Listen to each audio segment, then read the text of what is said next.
देखिए, जो conviction trade है वो भारतीय एयरटेल पे है। भारतीय एयरटेल पे नॉर्मली हम लोग जब भी ब्रेकआउट देखते हैं तो वो सस्टेन नहीं हो पाता है। लेकिन कल के पैटर्न थोड़े से डिफरेंट है। हाई टॉप हायर बॉटम बनाना शुरू किया भारतीय एयरटेल ने। बेहतर वॉल्यूम देखने को मिले हैं, कुछ अहम रेजिस्टेंस ब्रेक किए हैं। मेरा समझना है करंट लेवल से भी आपको एक डिसेंट अपमूव देखने को मिलेगा। स्टॉक में 600 रुपए के लेवल्स को टच करने का पोटेंशियल है, तो 600 रुपए के टारगेट सेट करिए, करंट लेवल्स पर खरीदारी करिए, 549 का स्टॉप लॉस रखिए।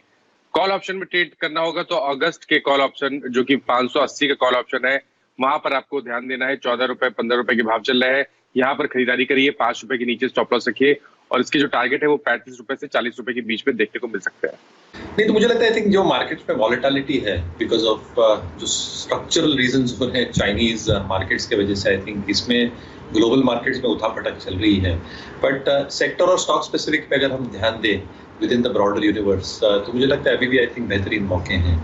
हैविंग सेड दैट, एफआईएस के फ्लो अभी भी जारी है, but I think that can reverse very very quickly because मानना यही है, या एक लॉजिक वैसे भी लगाया जा सकता है कि जितनी सेलिंग चाइनीज इक्विटी से देखी गई है, अगर रीएलोकेशन होती है तो it has to find space and some proportion in other equity markets as well. और इंडिया शायद एक पॉसिबिलिटी हो सकती है, अगर थोड़ा गिरावट आता है तो शायद there can be reversal of flow. So let's see how that happens. Having said that, हमारी स्विंग ट्रेडिंग टीम को एक स्विंग ट्रेड या मोमेंटम ट्रेड के हिसाब से रियल एस्टेट में डीएलएफ वीरू जी काफी ठीक ठाक लग रहा है।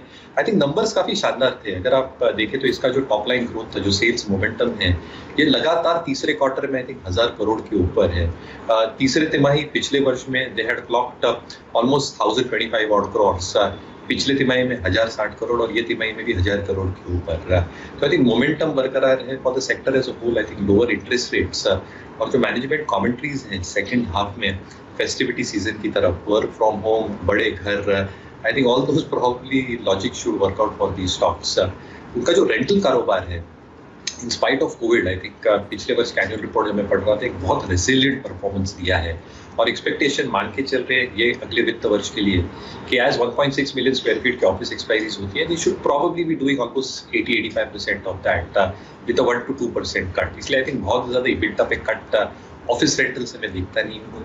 Net date has actually come down और डिविडेंड यील्ड 1% पे है, तो मुझे लगता है एक स्विंग ट्रेड हमारी टीम को लगता है डीएलएफ में हो सकता है।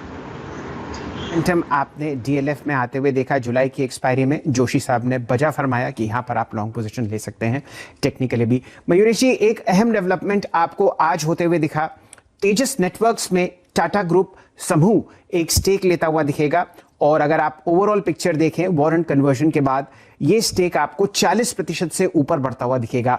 इस ट्रांजैक्शन पर आप क्या टिप्पणी करते हैं? किसके लिए बेहतर है ज्यादा, टाटा कम्युनिकेशंस के लिए या तेजस नेटवर्क के लिए? दोनों के लिए मैं मानता हूँ शेल सर, और I think Tata communications has given a huge move already. I think सबसे लार्ज अंडर सी केबल का जो ऑपरेटर है वो टाटा कम्युनिकेशंस है। Obviously I think with the development and expectation, जैसे इनकी डेटा यूसेज और एफिशिएंसी बढ़ रही है, I think utilization levels will also show leverage on to the balance sheet. Tejas के लिए भी आई थिंक जो पीएलआई स्कीम्स इंट्रोड्यूस किए हैं गवर्नमेंट ने और जो आई थिंक ये मुहिम है, I think that will also have a huge से in terms of telecom equipment. और जैसे हम 5G की तरफ जाते हैं, I think the complex requirements that are required, ये सारी कंपनीज इसको फुलफिलमेंट करती हुई दिखेगी। तो I think there is a lot of scope in terms of work that can come their way, and at the same time जैसे work order efficiencies execution में बदलती है, I think that can convert into operating leverage. तो मुझे लगता है positive खबर है। जिस नेटवर्क्स आपको बनाता हुआ दिखेगा ऑप्टिकल नेटवर्किंग प्रोडक्ट्स, जैसा कि आपको बता ही रहे थे कुछ समय पहले हमारे मित्र कि ये 5G और 4G टेक्नोलॉजीज में आपको ये इक्विपमेंट बनता हुआ दिखता है और लगभग 15% शेयर इस बिजनेस का ऑप्टिकल नेटवर्किंग प्रोडक्ट्स का तेजस नेटवर्क के पास है। अगर आप देखें तो लगभग 90% रेवेन्यू इसी बिजनेस से तेजस का आता है और बाकी सर्विसेज और कंपोनेंट सेल्स की तरफ से आता हुआ दिखेगा। इंडिया से लगभग 61% रेवेन्यू और लगभग 40% रेवेन्यू आप विदेशी बाजारों से तेजस नेटवर्क्स का आते हुए देखते हैं।